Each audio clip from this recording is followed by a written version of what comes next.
think it's the same in golf. Like, just do you, go have fun, drop the expectations. Brooks Koepka said this at the Masters to a player I was with, and I thought this was absolutely brilliant. He was getting some advice on him.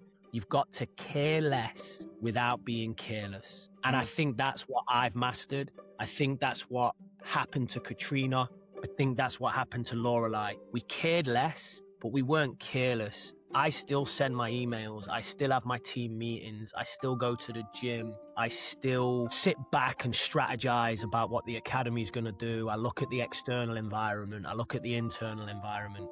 Katrina still set her process goals. Lorelei still set, they went through their strategy. They did their practice round. They still made the decision when they hit a wedge shot. Is it going to be ball struck first, or are they going to use the bounce? They still went through all of that. So they cared less without getting careless. And that just resonates from Brooks Koepka, I believe, as well. Like, I think there you see someone actually living that when he was at his peak. So I think that kind of wraps that up, and I think you should apply that into your life as well as your golf.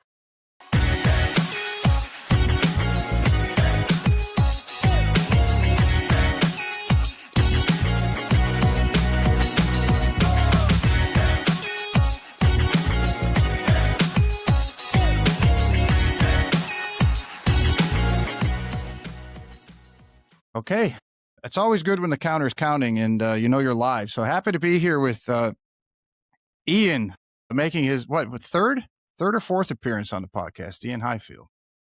Yeah, maybe third. I think I might have done a joint one with Stu. Yeah, with maybe. Stuart. And Yep. Yeah. So then this would be three. I mean, you're like almost like a DaVinci of the coaching world. I mean, you've been on the Golf Channel. You're an author. You've written 3 books. Golf Practice, the Ashvia book, and I think your latest, I've got to read it, the Creating Positive Change. I mean, you work with numerous golf teams in addition to your academy there up in the Boston area. Let's say I wrote it down here so I didn't screw it up. The Canadian women's national team, the University of Georgia team, University of Missouri, Penn State. You've worked with European Tour winners, LPGA. You've done consulting with Ping and PGA China. I mean, if that's not a DaVinci of the golf and coaching world, then I don't know what is. I like that introduction. Now I'm getting a little outcome focused on things I'm going to say, but no one's ever explained me as a DaVinci before, so I'm very grateful for that. When I tell my wife, I'm coining it. But when I tell my wife, I think she's probably going to laugh and not believe it happened. So I'll have to play her at least the first bit of this podcast. Well, it was good to see you at the PGA show. I wish we could have spent more time, but everybody's always going in 100 different directions. But at least we got together enough to say we need to sit down again and have another great discussion that we always do. But lots to talk about. You've got a lot of things going on, and I want to get into all those things, tell everybody about it. So if they have similar problems that they're trying to solve that in the arena or the space that you occupy and are so good in, then they can reach out to you and your business can keep growing. But as far as I can tell, you still have a focus on the junior development, junior golfers in particular, and the KOHR Academy, and that's grown quite a bit. I remember when you said you were going to start that, and as everybody looks at your website, as we were talking the pre-show, you've got a number of different instructors now that you brought on. So it's obviously growing and it's successful and it's great to see, well earned.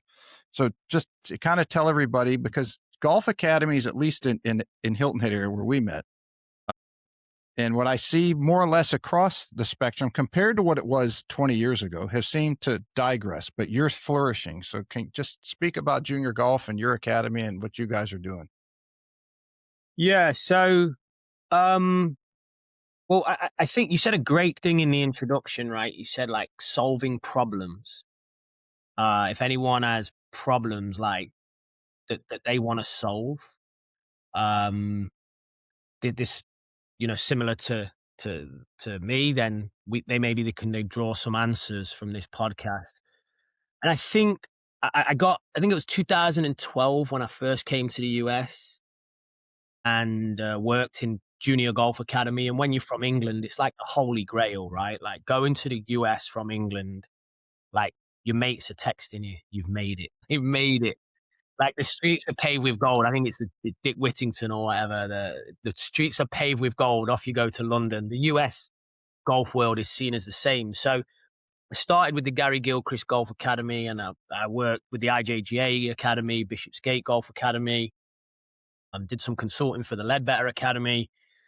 And I did feel like there was a couple of problems. I felt that there was an overemphasis on technical ability. I felt that a lot of practice was not delivered in context with the appropriate, tools that would help a human being learn. And then I also felt that there's not enough emphasis put on the human and their well-being and their happiness. The emphasis is really put on volume of training and the promotion of the message that if you work hard, you will be successful is not true, because everybody has a different burnout threshold. Everybody operates in a different way. And for some people, less is more. And for some people, more is more. And what I felt was in the academy environment in the South, that was not the case. So that's when I left that and started my own business with Matthew Cook and Eric Zeigel. We started Game Like Training, and we tried to put some of this information out there to help the golf world, help every person, every coach, help every person be happier, healthier, higher performing, enjoy the game, practice more effectively, think more effectively. So that went okay. But COVID was a little spanner in the works. So we went our separate ways. And that's when I joined KOHR. And honestly, the KOHR Academy, in my opinion, is the most holistic and human-centered golf academy that I'm aware of. If I said the world, it sounds crazy, but I'm prefacing it with I'm aware of. So we focus on, number one, 5 elements: mental skills, technical skills, physical skills, performance skills, and human skills. At the foundation of our coaching are the 9 psychological characteristics for developing excellence. So we're looking at a child's commitment. We're looking at a child's ability to give realistic performance evaluation. We're looking at a child's ability to visualize. We're looking at a child's ability to set goals, and a few more, before we are looking at a child's grip, stance, and posture. And then we are heavily educating the parents on, if your child is this age and this ability level and has this kind of social need, 90% of the program is about fun and friendships and connection. And then when they're in that phase of participation, when they're having fun and enjoying it, they're going to fall in love with at least coming to the academy. They might not fall in love with the game, but they're going to fall in love with at least coming to the academy. So then after that, if that does happen with the child and then they start to want a little bit more intensity, then we're in a position to ramp that up. And again, there's no swing philosophy. I let my guys as coaches express themselves many different ways to achieve a certain ball flight. So I let my guys express themselves. But in that intense phase, there's a certain way our kids have to practice. We do not allow mass practice. We love blocked practice, but small blocks. We create serial practice. We'll write practice plans for them home. We'll put on-course challenges together that involve a lot of constraints. And it's very intense, but for the right kid, it's very enjoyable. We'll go watch them play. We'll caddy for them in events we're allowed to caddy. And then hopefully then through that intense phase, the child develops enough autonomy, enough ability to plan, act, reflect, and regulate themselves, where we can kind of step away as coaches and become a guide. And now we're creating an autonomous athlete that if they want to go to college, they're ready to go. If they want to compete as an amateur, they're ready to manage themselves and they graduate from the academy. And then we want to keep relationships with all our alum. So most academies, I think, have some of this stuff as maybe a token gesture. I might be speaking out of turn. If I am, I apologize. And please, reach out if I've If I am, educate me. But in my experience, most academies are promoting this holistic approach. But at the end of the day, when push comes to shove, when pressure comes, they're going to revert to the mechanics of the golf swing to drive a better score, and they're going to place volume. And I've just seen it's a recipe for injury, it's a recipe for burnout, and it's a recipe for leaving the sport. So we don't necessarily have how many tournaments that our kids have won. We don't necessarily promote the colleges that our kids have gone to. We promote the community that continues, and we don't want dropout from this great sport. Because if you stay in the sport over long periods of time and you enjoy it, that's the number one thing that's gonna help you improve.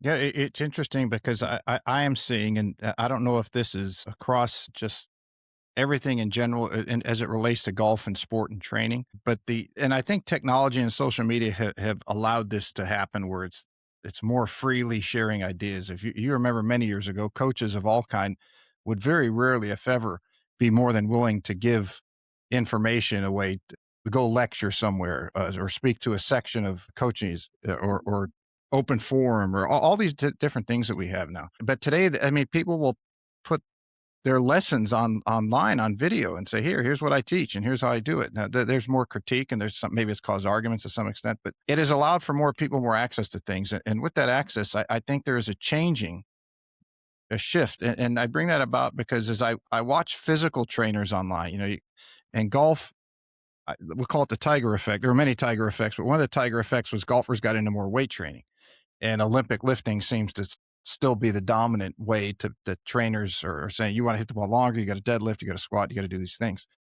But if you look at some of the other sports like mixed martial arts, or other rotational sports, pitchers in baseball that don't require mass like a football player would, or a rugby player, they're they're getting away from muscular training, getting more into neurological training, where they're working on fascia, soft tissue, muscles, tendons to allow the the athlete to be more athletic and not so much muscle focus. And as you said, and in this context, I will put muscle context in the same column that I would put repetitive ball hitting, and working on technique. That if you continue to only do that, the thought process, I know in this country, I don't know how it would be in that you travel, maybe is different in different cultures, but it seems to be in this country that's like, the more, like you said, the the thought process was, you work hard, you do a lot of these things, you're going to eventually be successful.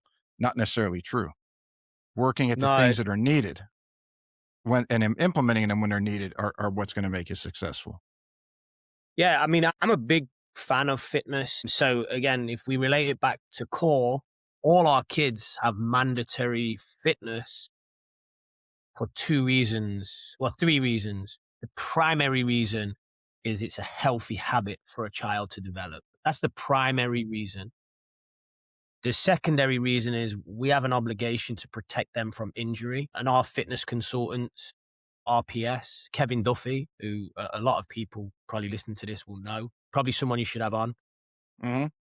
well thought of, well renowned in the fitness industry. Their primary goal, injury prevention. They take a team approach. They have a physical therapist on staff. And then thirdly, I believe that there's a big connection between how they condition their body in the gym and their swing mechanics. So I think a lot of technical change can take place in the gym, but only if the athlete can join the dots. Because Smeltsy, who we both know very well, a great guy, coached Charles Howe when Charles Howe was human cash machine on the PGA Tour, told me that Charles Howe trained with the Oklahoma football team and was the strongest person on the golf team. And he put like 2 miles an hour club head speed on during that time. So it didn't transfer. So I think Stuart Morgan educated me on, like, you can build capacity, but then what are you going to do with that capacity if you don't actually join the dots and figure out how to do it in a golf motion in context? You've just built the capacity to hit the ball further. You haven't actually achieved the act of hitting it further. And then that's where the mindset, the practice. That's where all that comes in. Matthew Fitzpatrick is a shining example of how you do it. He took the stack system onto the golf course, and he's kind of, I'm sure he won't mind me saying this, right? He's like a nerdy guy when it comes to this, and he takes deep dives on things. And I think he's one of the first to understand that if you want to get those physical results and transfer them onto the golf course, you've got to at some point do the training in context. And he's done a very good job of that. So for me, it's a little bit different to what you've said. I don't know as much. The information you brought up, I don't think I know as much about that as maybe you do.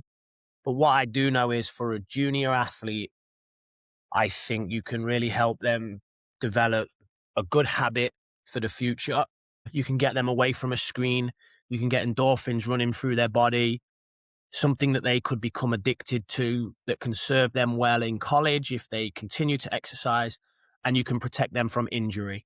And if you do those two things, as a junior golf coach, you've probably done your job. And then with the players, that bit more intense, bit more astute, bit more aware.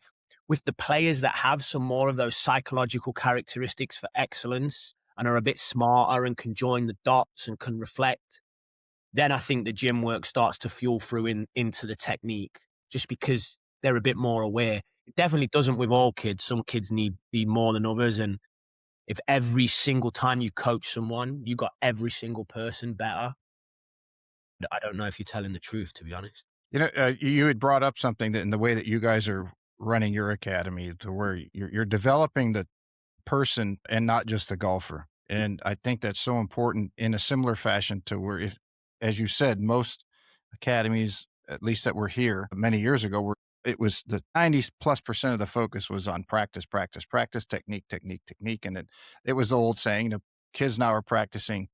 They're not playing golf, they're playing swing. And then they go out to the golf course and wonder why they can't break 80. They can hit the ball great on the range. There is that transfer. I think we talked about that on your first visit to the show.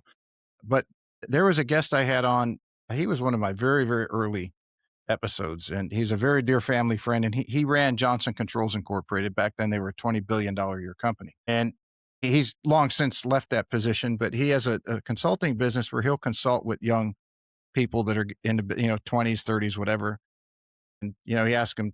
He has two sides to his initial discussion with them, and one is basically the usual, where would you want to be in 3, 5, 10 years? I want to be VP of sales, or I want to own my own company. I want to have X amount of dollars in sales, et cetera. But his next question, which he says really not necessarily floors them, but they don't have an answer for it because they haven't given it thought. And it's the whole point of him asking that is, what kind of or type of person do you see yourself being in 3, 5, or 10 years?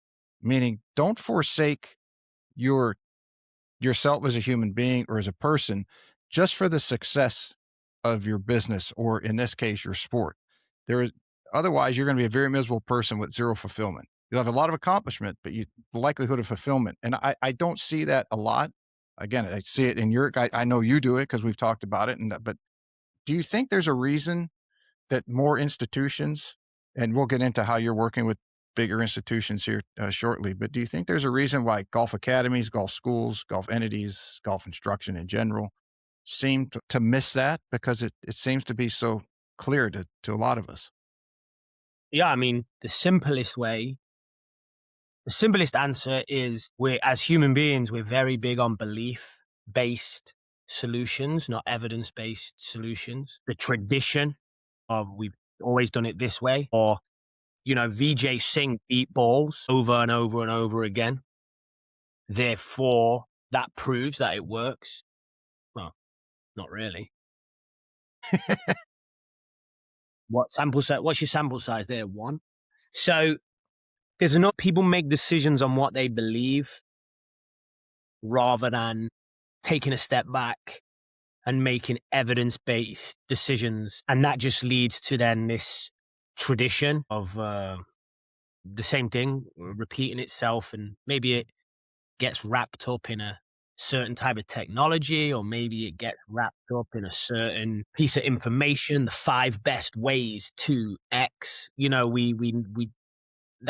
at the end of the day, it's very hard to shift humans to making more evidence-based decisions. And I think a lot of the stuff that I'm sharing with my team, I'm also sharing the evidence-based research. I was very fortunate enough to spend time with Dr. Anders Ericsson in his office at Florida State University multiple times, record. I've got all the footage on my computer from when I was obsessed with this and I was trying to go back to your earlier statement, solve the problems.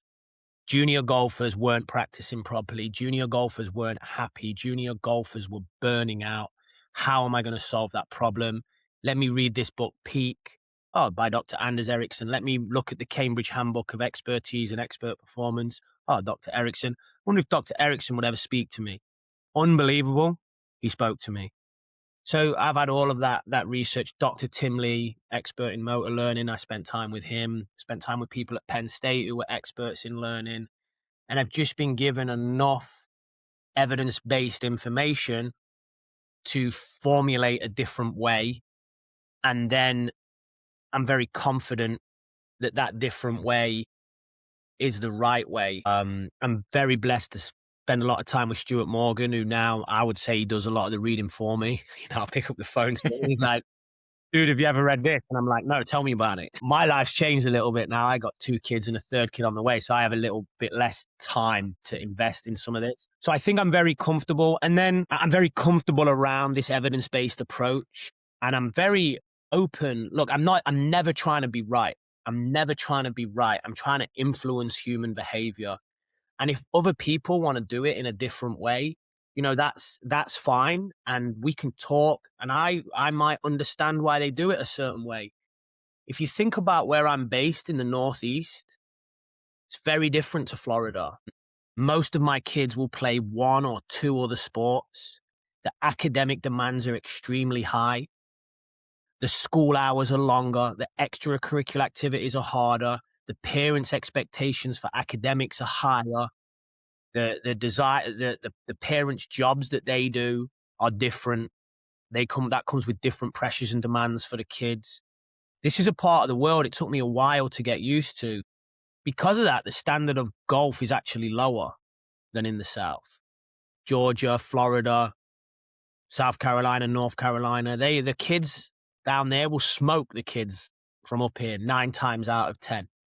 Is that at a certain age group? But once they cross a threshold of, let's say, 19, 20, does that change at some point?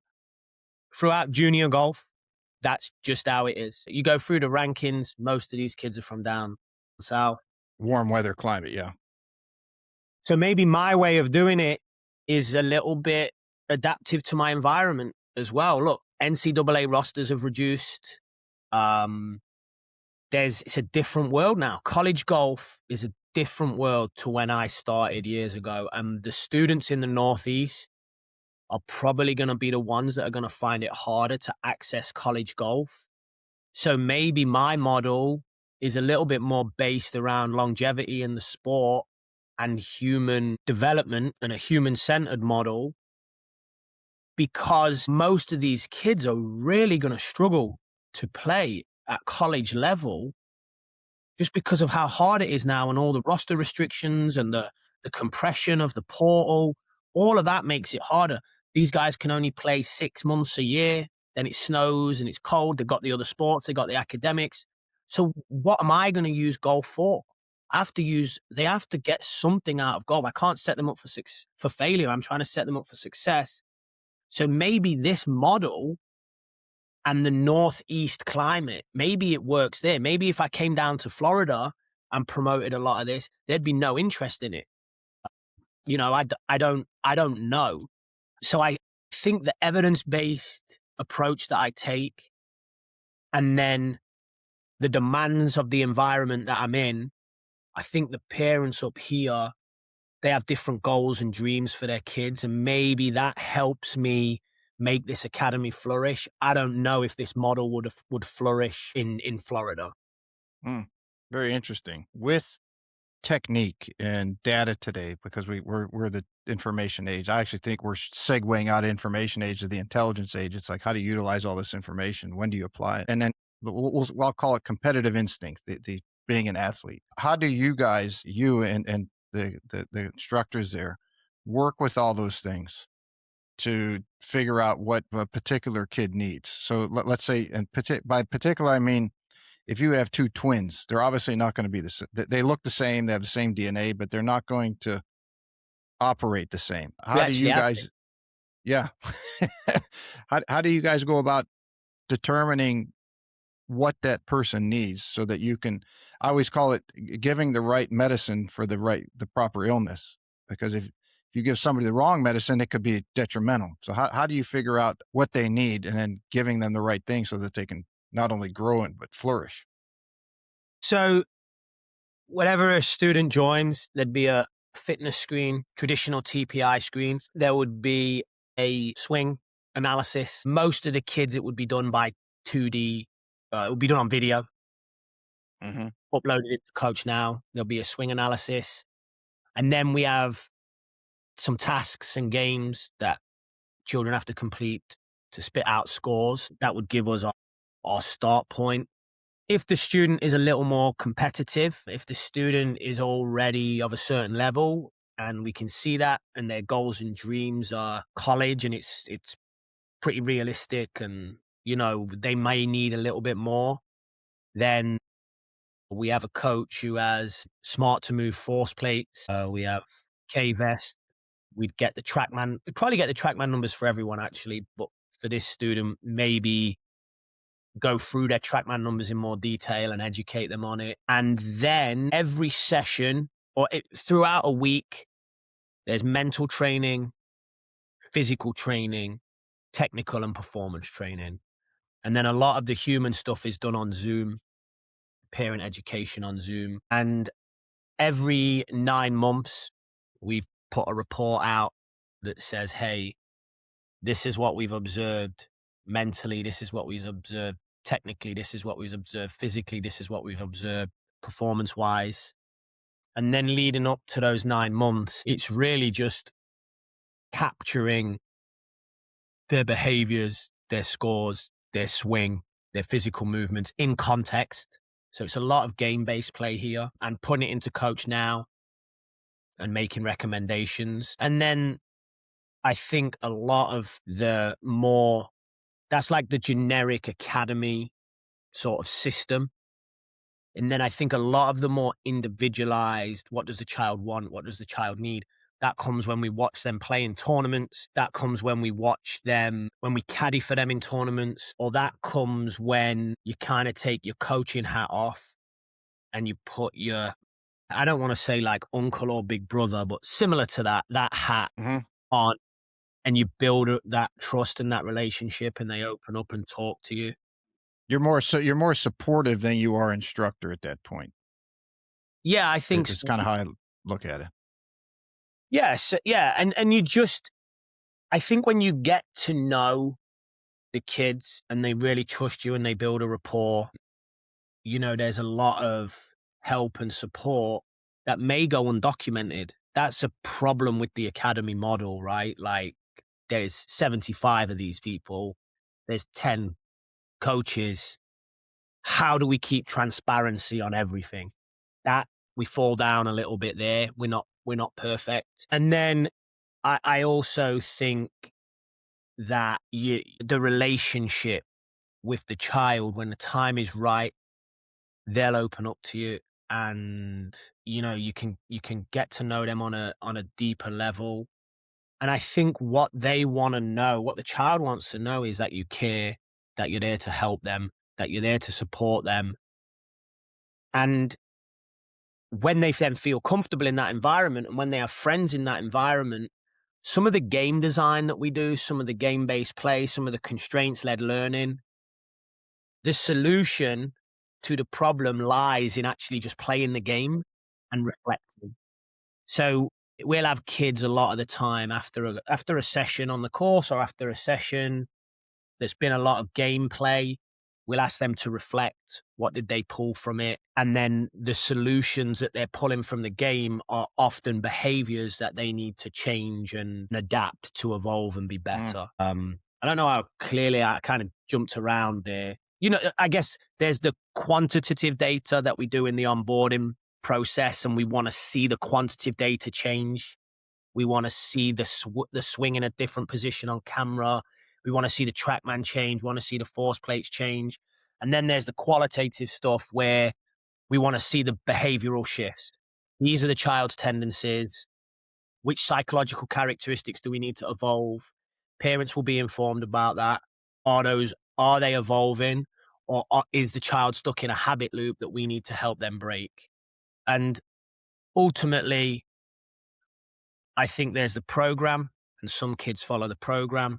And then I think there's the program plus personal cell numbers, additional time, phone calls outside. And it's that extra responsiveness that a coach who loves junior golf, who loves golf, who's intrinsically motivated to help, they're the coaches that in their own time will send that text, will take someone for a Dunkin' Donuts, will give up an additional hour before or after an academy to help them. And that's something that I encourage all my team to do, because I don't think there's much more rewarding thing to do in life than help a child evolve. And you get to use this cool sport as a vehicle to do that.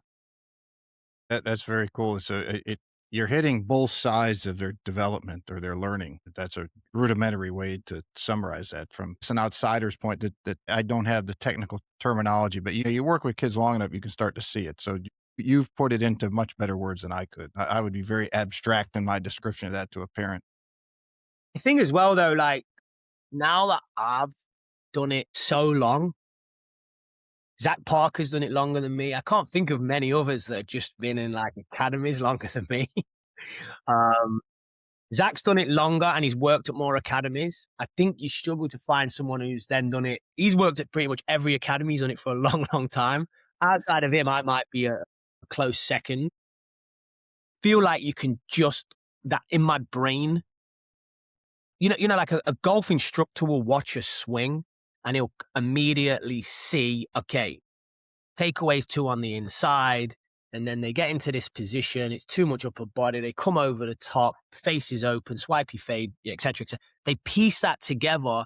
They can probably fill in the blanks from about like halfway back what's going to happen, right? I think when I sit and talk to a child or talk to the parents, there's maybe 4 or 5 buckets that the child is going to fall into. So what I explained sounds like a ton of communication and a lot of work. But for me, it's like, oh no, this child's kind of in bucket 3. So that's this report and that's this what they need to do. So it might be like very extrinsically motivated, cares a lot about what other people think, no acceptance to a bad shot, very outcome focused, has a lot of speed, strong grip, swings it from the inside, which is kind of a matchup. What game could we give them on the golf course? Parents are very educated. Parents care. Parents are engaged with the program. Boom. That's like one kind of kid. Another kind of kid loves golf, loves golf, loves golf. Very competitive, takes notes, listens, intrinsically motivated, just loves to compete, loves the sport. Parents just trust us and we never speak with them. There's another pot. So you can just put this combination of things together, and then like that communication and that report writing is not that hard, because over the last 15 years, I've probably written that report or communicated a child that looks a lot like this at some point. So yeah, you're adjusting your communication style for the difference in the player and the individual. Yeah. Which is, I mean, to most people that would seem like common sense, but it does not. Common sense doesn't prevail in a lot of traditional instruction at academies in general. Yeah, and I just feel like, if I've seen 100 students a year for 17 years, it sounds like a lot. But like I say, you can then bucket these students into maybe there's 5 buckets and that's it. So it's not that hard to do when you've seen the sample size like as large as I am. Is there a different communication style that you would use? Would you have then 5 communication style differences, or is there one that seems to generally work for most? Like, You know, I'd like Latin. Most languages derive from Latin, so Latin many, many years ago was understood by people in various countries. And then you have different languages, of course, from country to country. How do you go about the style of communication for the 5 different buckets of students that you might have? I, I never used to be like this. And I think it's a good thing. I think when I was 32, 33, 34, 10 years ago, really, really really cared what people thought of me, wanted them to think I was nice, wanted them to think I was helpful, wanted them to think I was knowledgeable, all of this stuff. So I don't care so much anymore. But from a pure standpoint, that has freed me up to just be honest and transparent. If I don't think your child is good enough to go to this college that you want them to go to, I will literally just tell you that's not going to happen. In my experience, that's not going to happen. And these are the colleges that you need to look at. And this is what your child needs to do. If your child is coming to the academy and they're doing nothing outside of the academy golf based, they have no right to say that they want to play college golf. I'm comfortable saying that now. I wasn't comfortable saying that 10 years ago. So my form of communication is only one form. It's honest, it's transparent, and it's putting the student at the heart of what I say. One of the biggest problems in junior academies is the conflict between what's right for a student and driving revenue. Because sometimes you might say something and the best recommendation is your son or daughter need to play golf on the weekends with you and they need to go and do arts and crafts or be a musician. And that leads to zero revenue for my business. That is not given at a lot of places. And I'm definitely better at just being honest, transparent, whether it's in email, whether it's verbally, whether it's a voice note, however it may be. We're not trying to sell anything. We're trying to put the student at the center. And the ironic thing is, there's been so many times when I've made that recommendation, and then the child has said they wanted to stay social for social reasons, and they've actually freed up a little bit and they've got better. And then college golf has kind of sneaked its way back on the radar. So it's just crazy, right? The world's crazy. I think often we think A plus B equals C, and that's what we're going to follow. And there's just infinite possibilities to any outcome. So yeah, I only have one style of communication. I'm just very comfortable being honest and transparent, even if it's what the parent doesn't want to hear, because I think I've crafted that spiel over for want of a better word, spiel over the last few years. Yeah, it's interesting that a kid could all of a sudden, when they're freed up, uh, mentally, spiritually, however you want to put that in there, based off somebody how they perceive it, that the kid starts to flourish again, and you see that at the highest levels. I mean, how many players have we seen the last couple of years, whether they were on the PGA, the LPGA, Corn Ferry? Those are I'm more aware of, obviously, because we're here in the U.S., but I'm sure it's happened on DP and Asia and all over the world, where a player will be struggling, very frustrated. They just don't enjoy the game. They say, "That's it. I'm going to play till the end of this year or to the end of this month, and then I'm done. I'm packing it. I'm going into the real world and get a real job." And then they win. You know, that whatever it was that they lifted off themselves, that they finally allowed their skill and their ability and everything that they worked on to come through, and that roadblock is no longer there. And do you have an opinion on why that happens? Because you obviously explained it at the junior academy level, and you've worked with world class players. Is that an inherent So something yeah, that human beings have? so I can give a real life. This probably happened. I don't work with UGA anymore. Josh Brewer moved on from there. So when he moved on, I got relieved of my duties. But I think it was in his penultimate year two world-class players. Katrina Don, world-class, played in the Anwar, one of Italy's best amateurs. This whole thing has basically burned me out. I am going to do, she's very smart, mathematics, computer science, something like that. This was at the start of the season. So she just, for the first time, said, I'm not going to play pro to me. Lorelei says the same. Don't think my wrist is going to hold up. Just want to play for fun. Just want to enjoy it. I've not been enjoying it last year, etc., etc. They both regularly started to shoot under par, regularly, and they'd struggled a little bit before that when the pathway was leading to pro. Once they both said they're not going to do it completely, I don't know the actual data. I'd say two shot difference in scoring average, which to some people doesn't sound that much, but that's over 3 rounds. They play, that's 6 shots a tournament. Both of them have that swing. Both of them have that swing. Georgia are now 12 shots better. That's moving you up a college leaderboard pretty rapidly. So that was interesting for me to see. And I had a lot of conversations with them, and they literally said, yeah, I don't care. So you can use what they said. I don't care anymore. I'm just having fun. Or you could say expectation management would be like the more official way. When you don't care, it's a bit easier to be process focused, control what you can control. It's easier to disassociate with the outcome, the thing that you can't control. It's easier to deal with adversity. You can laugh off a double bogey when your whole career doesn't depend off, not that it ever does, but sometimes it feels that way. So they were just two great examples of me witnessing that firsthand. And there is, I think you talked about Jordan Peterson before we were on air, and we had like another podcast right before we came on. We had some deep stuff in that one. Yeah, again, taking it now back for me and applying it into life.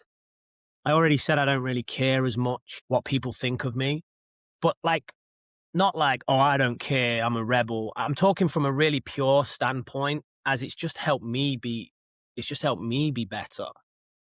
I think I've realized there's this one, I think it's Jordan Peterson, when you realize how insignificant what you're doing is in the grand scheme of the world and the universe. Like Elon Musk, he just put a microchip in a disabled person's brain and his arms and legs started moving again. That's pretty impressive. He's going down in history. There's going to be a few people who'll say a few nice words about me, but I'm not operating on that level. And I think when you start to realize this, you get older, you mature, you have kids, you go into a different phase of your life. I'm just so much more accepting of things. I don't get involved in anything on Twitter or social media. In the past, I maybe got caught up in 1 or 2 things 10 years ago. I do me, and it's very, very, very freeing for my life. I think it's the same in golf. Just do you, go have fun, drop the expectations. Brooks Koepka said this at the Masters to a player I was with, and I thought this was absolutely brilliant. He was getting some advice on him. You've got to care less without being careless. And I think that's what I've mastered. I think that's what happened to Katrina. I think that's what happened to Lorelei. We cared less, but we weren't careless. I still send my emails. I still have my team meetings. I still go to the gym. I still sit back and strategize about what the academy is going to do. I look at the external environment. I look at the internal environment. Katrina still set her process goals. Lorelei they went through their strategy. They did their practice round. They still made the decision when they hit a wedge shot. Is it going to be ball struck first, or are they going to use the bounce? They still went through all of that. So they cared less without getting careless. And that just resonates from Brooks Koepka, I believe, as well. I think there you see someone actually living that when he was at his peak. And so I think that kind of wraps that up. And I think you should apply that into your life as well as your golf. Yeah, I told you I was on Eric Bloomquist's Balance Golf. I think again they're doing some great work in Europe, and now they've expanded to Japan. I was on there as they want to talk to me because I've talked to almost 200 people, world class coaches, you name it, trainers, engineers, the whole gamut, and they wanted to hear what I was hearing from them. And one of the topics came up that we were talking about the mental side, and the topic was that I might have brought it up that the fella, the U.S. guy that's the figure skater that was the heavy favorite to win gold, and he bombed a couple days ago, just horrendously for him and what everyone the expectation level was. And they asked me about that, what I thought my opinion was based off all the people I've talked to and had on the show and off air, in between, just conversations and so on. And I'm glad that you said what you did, and I think that I think what I'm going to say is in a similar way. It gets to the same result, maybe from a slightly different perspective, and it's this: that if a person trains and they train and they amp their focus or their intent or everything up to the, let's say, a level of a minimum of 7, 8, 9, almost to their threshold of 10 every time they go train, that's the only way they're training. They never learn to train in a more relaxed state. And at some point, the human mechanism is going to either shut down or it's not going to be able to perform at that level because you've been running it in the red for so often. And the closer you get to an Olympics, which is once every 4 years, as everybody knows, or a Masters or a qualifier for your high school team or whatever it is for somebody, if you're running in the red already and you get into that situation, that could take it over the edge. That doesn't allow you to do what you've trained yourself to do. So my answer to them, and I don't remember, I was talking to somebody, she was world class at in coaching at some level. She wasn't a golf coach, but I think she was a mental coach or whatever it was. I can't remember. And I know she'll probably call or text me and say, how could you forget our conversation? It's not the conversation. I forgot who told me. I talked to a lot of people. But we were talking about some of the Asian girls and how they have such tremendous success. And she said, well, part of that success comes from not only do they train very hard, but when they leave the golf course, it's a very family or cohesive friendship environment that they go in. So their brain is completely shut off of what their training was. And now they're in an environment they feel safe, they can relax, they can enjoy themselves. The brain, the body, the human mechanism all get a chance to recharge before they go train again. And it's not always push, push, push, push, push. And I just think that well-rounded or balanced, I guess think gets thrown around a little too much. I mean, do we ever really have balance in life? Maybe for a brief moment. But I think training when you don't want to train is something that you need to do. As you mentioned, you got to provide some structure in what you do.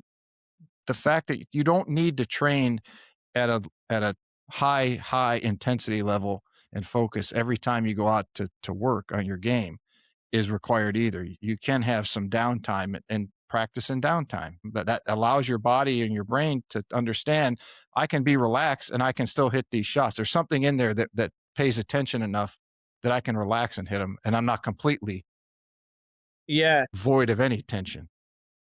Yeah, I would not, Stu uses the term layering it on. Like he when he Hmm. gets on his practice, he's like, "Yeah, I was with these 3 tour pros. I was just layering it on them, layering it on." And he talks about creating hot cognition, right? Layering it on, hot cognition, there's consequences, et cetera, et cetera. So what you're trying to do is he's trying to create a cognitive load where the stress response, the 4-stage stress response emerges, and then they can inoculate the stress response in training. And therefore, when you are faced with the stress response in the real thing, you can inoculate the stress response, right? You can get things back on track. You would not do that training the day before round 1 of a major. You would not do that training 3 days before. The training then is a bit more, and the Australian Institute of Sport talk about this. That's where you kind of just let the player that's where even though I don't like the term or don't like it, that's where the more mass practice, let them do them so that they feel comfortable. when would it be? 3 days before a tournament, 4 days? It's gym, it's stretching, it's hydrating, it's meditation, it's clip a few balls. It's not freaking 20 in your waterproofs in hot sunshine with drawback on every putt, 50-yard penalty if you hit it in the left rough, got to shoot under par, or you set a $100 bill on fire. Like, that's not the way to go so close to a tournament. So I would like to look at, and that, by the way, is periodization. Periodization, often when golf coaches talk about it, I think they get it wrong. They talk about technical, now performance. That's the periodization chart.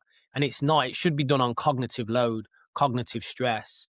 So you're ramping up cognitive stress, you're ramping up cognitive load, and then before the tournament, you're decreasing it, allowing them to save mental units of energy and get prepared. A marathon runner is ramping up, runs 20 miles. 10 days before, they taper it down. That's the physical load. Can't really compare golf and a marathon. So in golf, you look at cognitive load. I don't know this guy. To be honest, being from England, not a Winter Olympics kind of guy. Don't know much about it. Saw that two-person thing where they lie on top of each other. Thought that was a little strange. Luge, two-person luge. That looked a little weird to me. Yeah. What makes somebody look at that and say, boy, I'd love to do that sport? I want to do that. Yeah, that's yeah. I don't quite have the physique for that event. I don't really have the physique for many Winter Olympic events. But I don't really know what happened. But I think what I would like, if someone listened to this and was like, oh, we're part of his team, we liked what you said, what would you do? The first thing I would do is I'd say, can I see the training program for the last 5 months?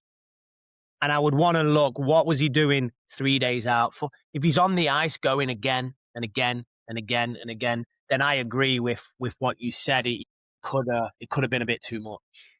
It's possible. Yeah, they get wound too tight. I guess over prep. You know, he might have been better suited meditating and visualization stuff, and then look, there's the flip side to this. Did he just fall? I don't really know the sport. Yeah. Like, well, I guess where I'm going with this is are people, like, we'll use the example of the girls you had, that when they remove the thought process of they have to do this for their livelihood. So something in there, in the way that they viewed their work or their attempts to achieve what they want to achieve, somewhere in there was pushing them, which is a great thing, but something in there is also maybe pushing too hard. And nobody can really see that until they say, I'm not going to pursue professional anymore. And then all of a sudden, whatever it is in there that's pushing them that hard is removed. And while it's a good thing in a certain circumstance, it's hurting them in another. And now all of it, they play X amount better. But if you put them back into, would you want to pursue pro golf again? They do it, and then they fall back into the same older pattern. Well, it's funny you said that, because one of them did start to think about playing again as she started to play better. She's not, but she may. So it's funny you say that. Look, everybody's different. So I at KOHR, we did a team meeting yesterday, and we also go out for beers. We had a lot of beers at the PGA show, and we get in these debates, and then they get, after a few beers, the debate get a little crazier, right? So that happens with my team a lot, and it's fun. It's all fun. But the number one answer that you should give is it depends. That's just it. You cannot. You're never going to be wrong if you say it depends, because Tiger Woods was heavily outcome focused. Tiger Woods was absolutely obsessed by this. Tiger Woods looked at leaderboards. Tiger Woods wanted to stomp on your throat. It was a different stratosphere of obsession.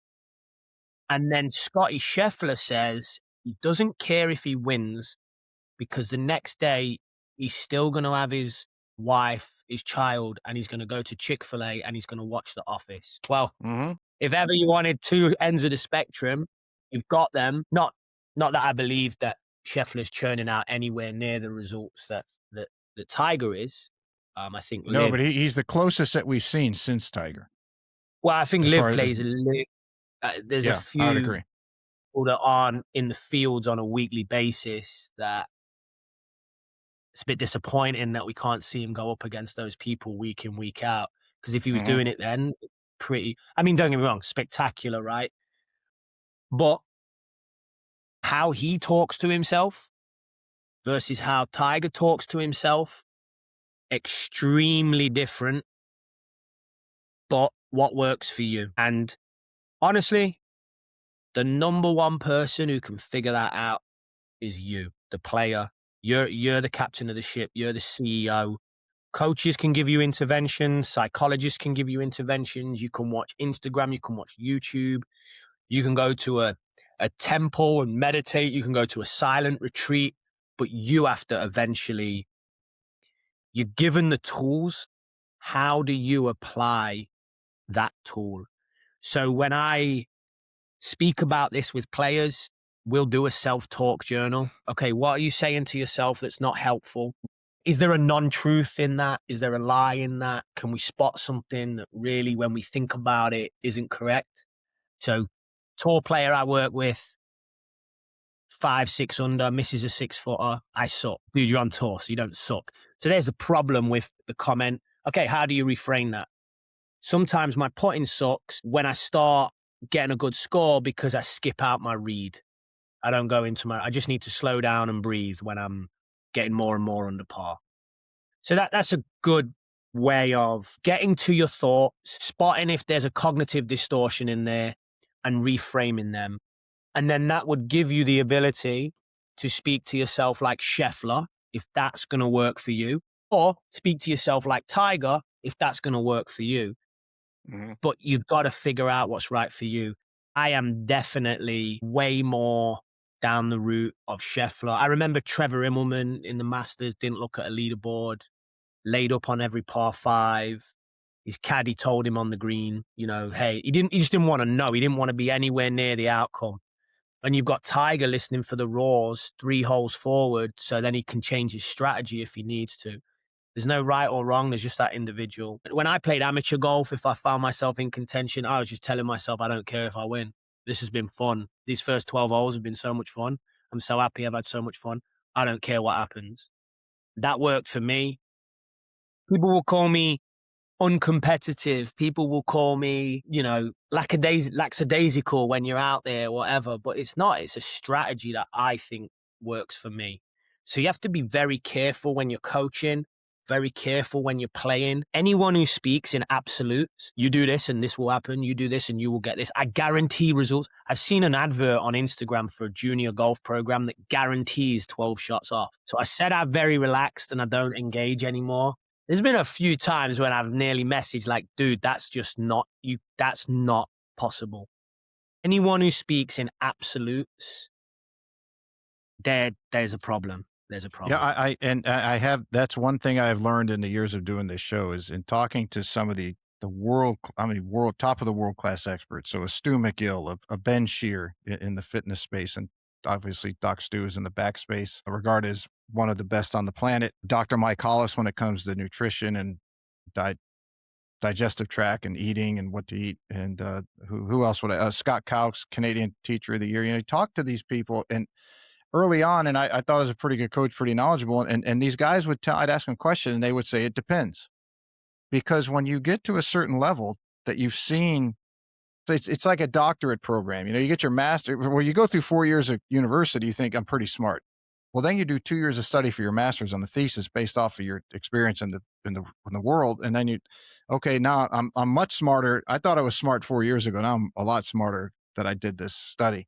And then you go do 10 years of a doctorate and you really see, how much more information are you exposed to or you expose yourself to, and then you learn so much more. And what you learn, the intricacies and the subtle differences now become more apparent to you. And those subtle differences at the world-class level make all the difference in the world, right? For pros, we're trying to cut a quarter of a stroke off their round over 4 days, which is 1 stroke at the end to win. Yeah. So I learned that. And when I started paying attention to that and paying attention to more of the subtle differences as I talk to them to learn more about that space and what do I look for, then things really your mind really starts to open up to say, shit, this is very interesting. And so you want more. So yeah, it depends. When someone says that, they're not just jerking you around it because you want a definitive answer. It depends on a lot of different variables because they know those differences that you might not even be aware of. Well, we said in our podcast that we didn't record, in that conversation having, I really like Chris Como as a coach. I've listened to him speak. I don't think there's any ego there. He's a top level poker player. He's a top skateboarder. Like, he's just an all round interesting cat. And he made a comment that's always resonated with me. The more he knows, the less he knows. And I found that interesting when he said it.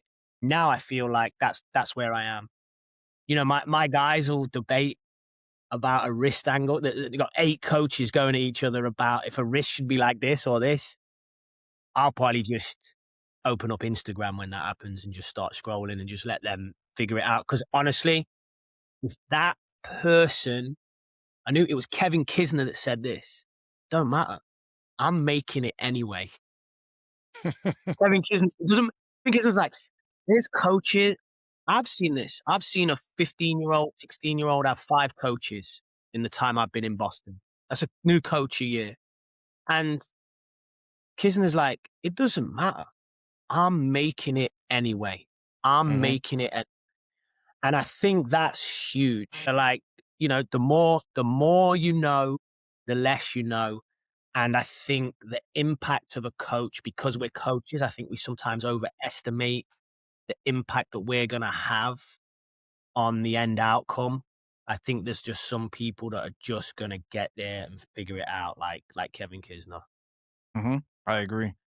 You have taken what you know about, what's the right word to say, the holistic, as you mentioned earlier, the holistic approach to doing things based off evidence. That you've taken this whole model and you're utilizing it from when we got to talk briefly at the PGA show in other fields. And I want to get you to expand upon that a little bit and to tell us what you're doing now.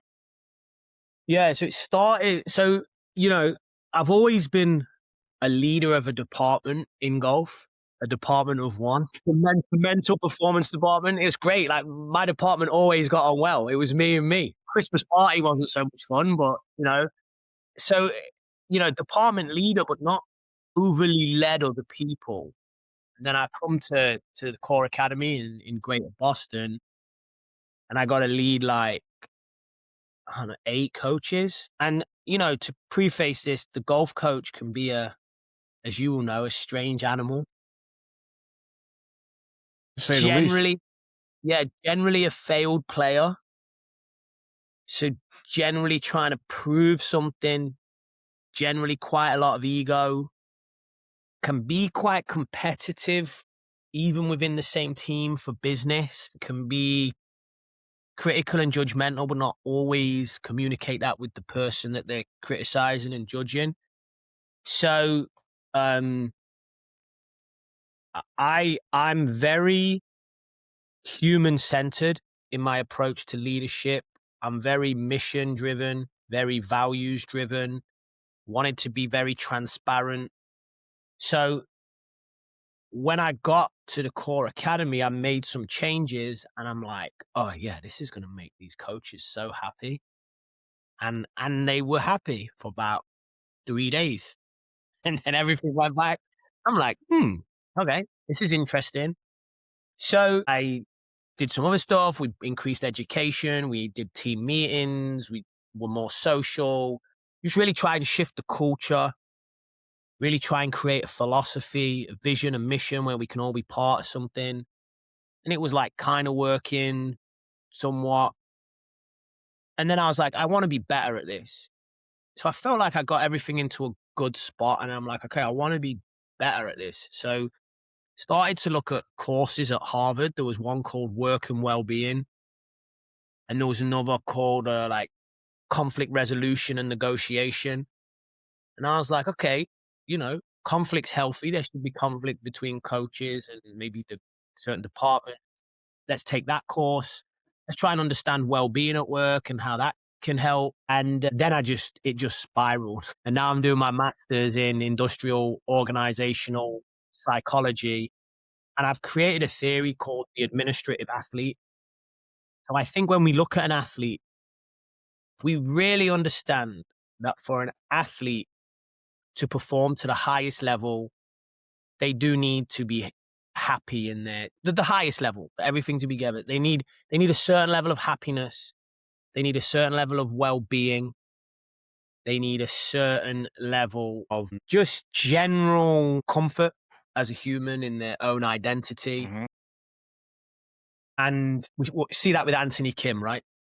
So what he's been through is a crazy journey. And now we see maybe for the first time that he's got some form of happiness and well-being in his life that's maybe leading to high performance. Before he had some high performance, but the happiness wasn't there, the well-being wasn't there, and then it kind of like stripped him of its ability to play golf.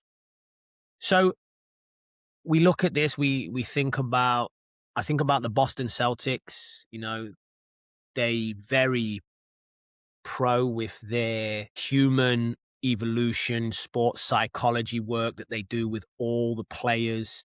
I was lucky enough to speak to the head of that program, and I asked her, what's the one thing that you would change in like junior sport? And she said, I would make breath work, meditation, self-talk as important as dribbling the basketball. And I was like, that's interesting because I think the same about business. So I coined this term, the administrative athlete, and I started treating my guys at KOHR more like athletes. So it's like, okay, we're not going to go through your sales figures. We're not going to go through how many lessons you've delivered. We're not going to talk about how many emails you send. We're not going to talk about the retention of students in your group. We can do all that on one email, or I can share a spreadsheet where you can look at all that.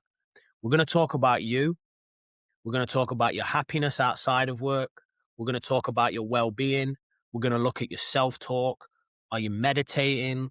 Are you hydrating? Education, growth. We're going to look at you as a human. What do you want outside of work and inside of work? Forget the mission for KOHR Golf. Forget the values for KOHR Golf. What's your vision? What's your mission? What's your values?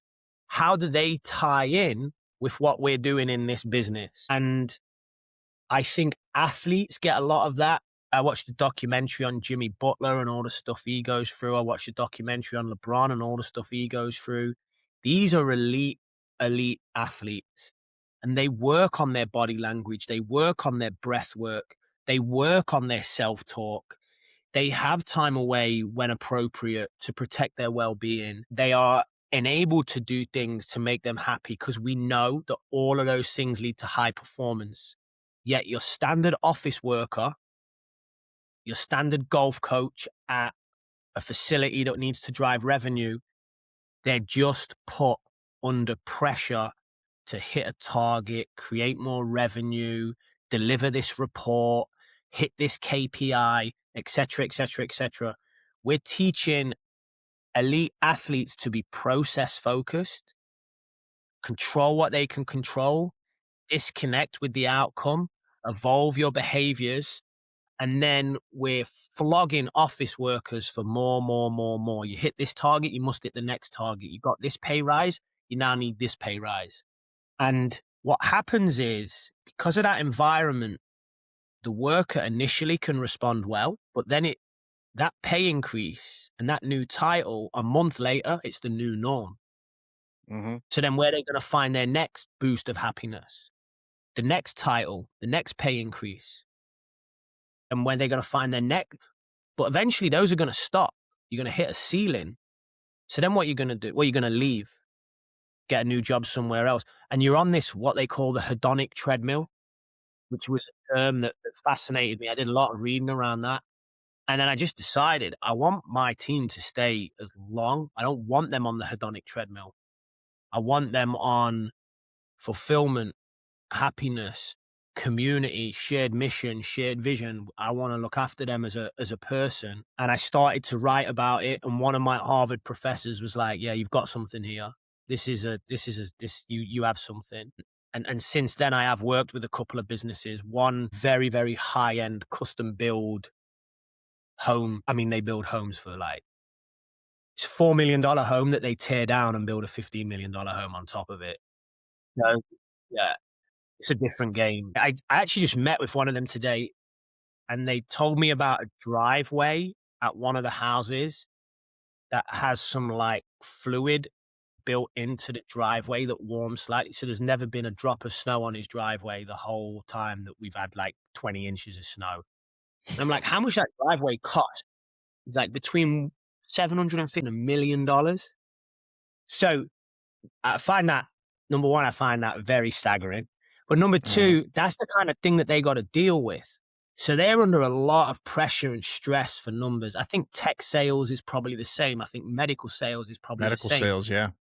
Yeah. So I work with their staff, helping them deal with the pressure of the targets and creating psychological interventions and plans and goals to help them focus more on their behaviors, on their happiness, on their well-being, on their body language, on their breathing, on their self-talk, on their process focus, than that end target. And then I do believe performance increases, and I do believe company profits increase. Might not be through driving additional revenue, but it will be from staff retention and keeping hold of the best people and not having to retrain and things like that. So your costs can go down. I've done it for them. And then I did a huge talk for a huge financial institution that deal with numbers that I would not be able to write. And so many zeros on them. I stood on stage and I gave a presentation on the top 5 habits that an elite athlete would evolve through sports psychology, and how you could evolve those as a person who works in finance that's under extreme pressure, and how they would help you. And a lot of it, these people are going to have to redefine what success is to them. It starts with, you mentioned it before in our pre-podcast, non-recorded pre-podcast. You mentioned like core beliefs, or what's like values. I think you might have said values set, the Tony Robbins stuff. Once people have been on that hedonic treadmill and they've got the golden handcuffs in these well-rewarded, high-paced industries, it takes a bit of a reset, redefining what success is, to then be able to value these interventions and put them into your life and create new habits. So yeah, that's what I'm doing. It was a theory at first, and a little bit of I get to do a Harvard course, and it might help me be a better director at KOHR. And it's now evolved into, okay, this is the administrative athlete. This is what we do. And I'm just about halfway through my master's. Stats is throwing a little bit of a curveball my way. I'm not going to lie. That's not how my mind thinks. So as long as I get through that module, I'll be done in 2 years. And yeah, I never knew this at school, but I guess I just like learning. I just had to find the right things to learn, the things that stimulate me, the things I think that can add value to the world. Or as you put before, I do think this solves a problem. I think so many employees are unhappy at work. You're spending 40 hours a week there. Why are you going to something at work for 40 hours that makes you unhappy just so you can pick up a paycheck? I think managers, bosses, leaders, entrepreneurs, CEOs, COOs, I think they have a duty of care to help their employees be happier, be healthier, protect their well-being, protect their burnout. And I think the administrative athlete philosophy can help leaders that want to do that. And then down the line, I believe that drives more profit and success for their business.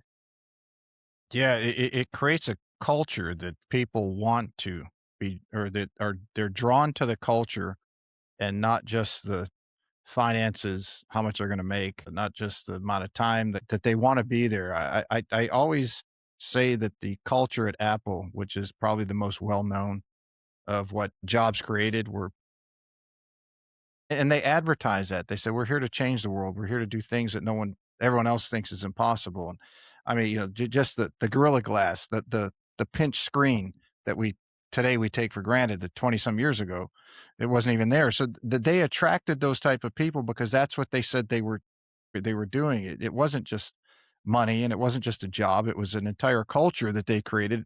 I think you see that at some of the best companies that people want to Yeah, go work there. yeah. There was a company called Henco in Mexico, very charismatic leader called Simon Cohen, and he went. The story goes, he went to his kid's sports day, and then he went into the office, and he saw an employee, and their culture's vibrant, right? Their culture's great. He looks after all the employees, and he said, hey, good morning, blah, blah, blah. Oh, where have you been, boss? Oh, I've been to watch my kid do sports day. Oh, how did he get on, et cetera, et cetera. He's like, oh, great. My kid actually goes to the same school as your kid. You didn't go to the sports day? No, no, no, no. I had to work. And he was like, wow, I don't have the culture I want. So he made a rule. If I can leave work to go and watch my kid do sports, everybody else can. So from now on, this is part of our company culture. Now, what happened was that business grew and grew. People begged to work there. And then it got so big, he had to employ somebody else. And then now, my thing is, could this be rolled out at somewhere like Apple? I don't know. I think it gets to a point where it can get too big, and there's like multiple cultures within departments now, and so there is a tipping point for this. I feel like I would be targeting smaller businesses, but I have done a bit of research on this via me coaching at Bentley, right? So, small D2 school, great, very intelligent kids, brilliant school. If you go to Bentley, I think you'll be in the top 10 universities for salary upon graduation, like Mm, not far behind MIT. So it's a brilliant business school. And lost my train of thought. that's all right. Yeah, sorry, Pete. You can edit that out, or You're you can okay. leave. Why what comes to mind is a modern day culture, the best culture that I see, and I don't study this extensively, but what I see out there is the Savannah Bananas and what Jesse Cole has done with Yeah, that organization. I mean, yeah, they're playing now yeah, all over the country. They've been up in your way, and they sell out 50, yeah, 60,000 seat yeah. stadiums, and as people want to be a part of that energy that they've created. And you actually just reminded me what I was going to say. I found out through Bentley, a lot of kids apply to TJX, and a lot of kids have done internships and stuff at TJX. And when you ask them why, culture. So Hmm. 18, 19-year-olds are making decisions now, not based on starting salary, based on culture. Apparently, the culture at TJX is just an unbelievable place to work. A lot of autonomy, and there's problems with that, right? There's problems with everything, but it's like, which problem do you want? Which problem as a business do you want? And I think TJX have picked their problems perfectly, and so many good people want to work there because of their culture. Makes sense. It's if it's enjoyable and something that gives you all the things that the human needs, Yeah, fulfillment, culture, companionship, that you want to be heard. Do they listen to your input? Or at least are they open to it? All these things that are opposite of what our culture seems to be driving towards now. It's like, have you paid attention to, like you said, what the evidence is showing, or are you just blinders on and we're going to do this way? again, it goes back to like I guess I alluded to the fact that I think a lot of golf institutions suggest they do what I do, but really, when you go there and experience it, maybe they're only just scratching the surface with it. They're not immersing people in it. I think a lot of businesses do the same. They suggest they're going to do these things, but once you've worked there for a while, you realize, oh, this is their mission statement and their value statement. They're not living these out. And Mm-mm. I think that's so important that you do that as a business. I think it's important that you do it as a person. With my daughter's 3, and I talk about like, what's your mission today? What's your mission? And I'm priming her for when she's old enough to start evolving missions and what values do you want to live by? And I think the definition of success can be changed, not how much money you earn, not what car you drive, not what house you have. And don't get me wrong, I like money. I like bigger house. I like nice cars. Like I like all of that stuff. Rolexes, nice steaks, whiskey. I'm not saying there's Driveways that don't get snow on them. my mind does not expand that far, but I like nice things, right? And I want nice things. But at the end of the day, I don't want my identity to be wrapped up in those. What's my life's mission? What's my vision for the world? What problems am I trying to solve? What value set do I have? Do I live by those every day? And I think that's going to make you happier when all is said and done than the size of your house. Rory McIlroy said, what do I need more money for? It's just a bigger house with more rooms that I don't use. You know? So don't get me wrong. Some additional revenue to the Highfield household would definitely increase happiness a little bit. But there's plenty of people that have a yacht that are miserable. There's plenty of people that have a private plane that are miserable. So where is happiness found? It's found more in who you are, sticking to your values, understanding your mission, understanding your vision, and sticking to those in this absolutely chaotic world where toxic behaviors, gossip, things like that can take over. So yeah, that's why I'm trying to go a little bit more. I think it's making me a better coach as well. I do have the kids at KOHR are very intelligent. They're going to go to Ivy League universities and stuff. So I have these debates with them. We get away from golf quite a bit with some of the kids, and we'll debate this. And so yeah, it's cool. It's been very, very fulfilling to try and take what I've done in golf, mental game, golf performance, golf practice, and start applying it into the high pressured business world in the greater Boston area. That's very cool.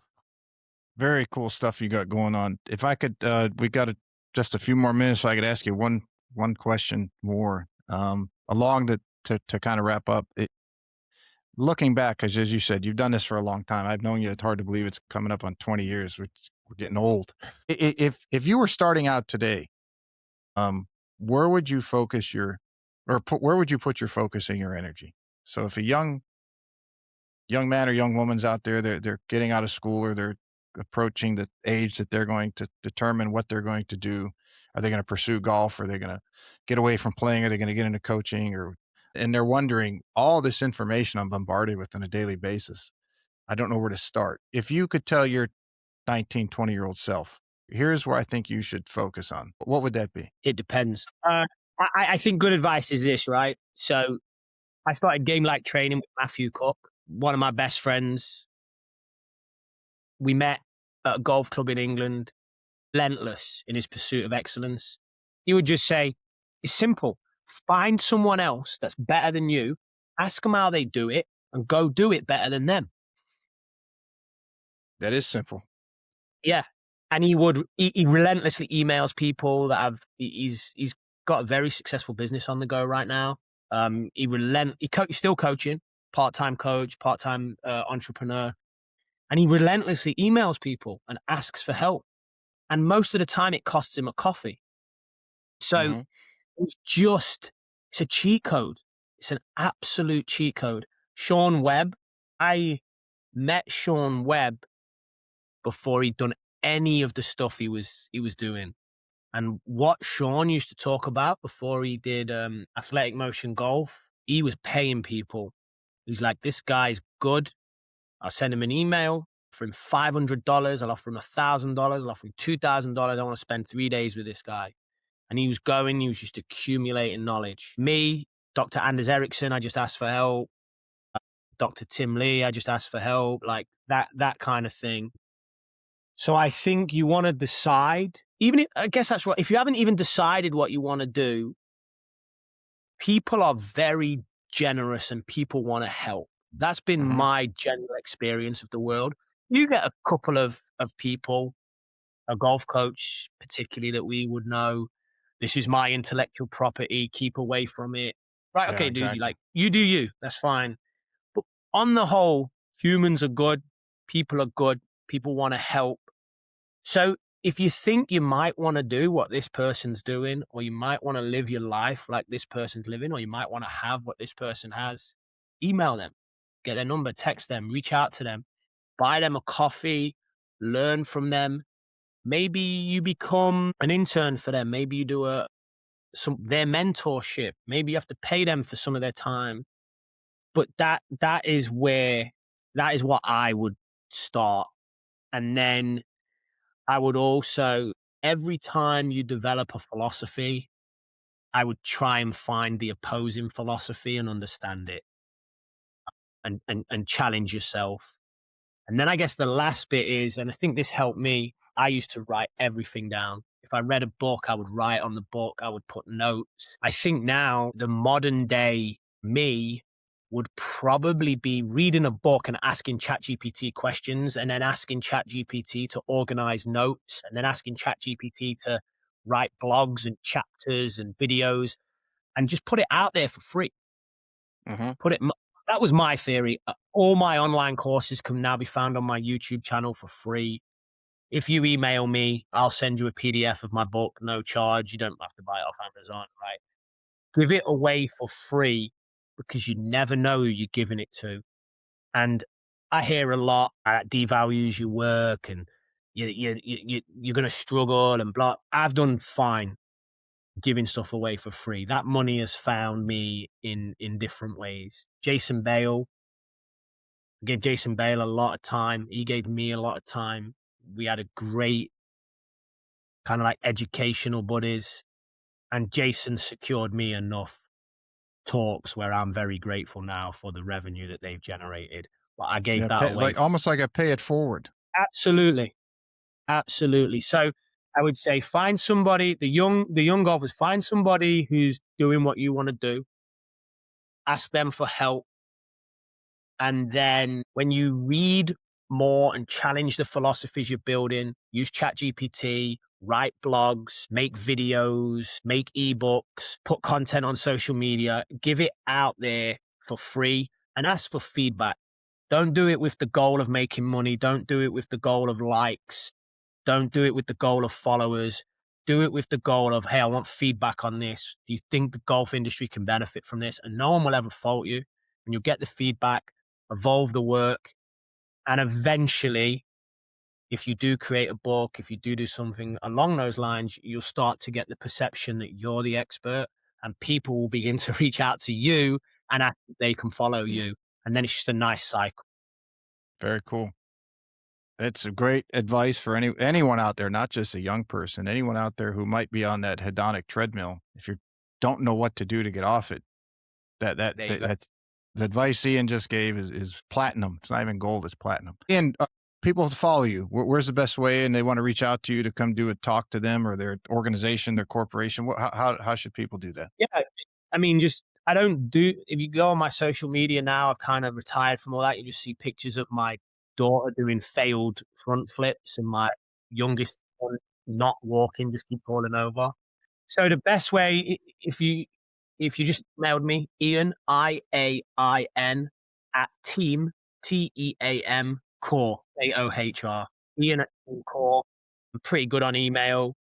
Might not get back to you straight away.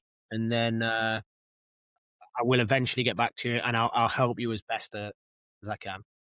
And as always, we'll have links to all your social media and your website and everything else in the show summary and the notes. Iain, it is always a pleasure. I want to get you out of here. I know you got a lesson coming up. I don't want to be disrespectful of your time, but it's always a blast to catch up. And I wish we could do it more. Like, wish you were closer and we could do it more. But if you need a break from the cold, come on down. There we go. And you said that I was the DaVinci of golf, and you're the DaVinci. Yeah, the DaVinci man. Your golf's answer to Joe Rogan. There you go. There you go. That's a hell of a compliment. That's the biggest compliment I could get. Yeah, there you go. All right, dude. I got to shoot. I got to teach. Absolutely. Thanks, God bless everybody. Thanks, Iain. We'll see everybody later. Bye-bye.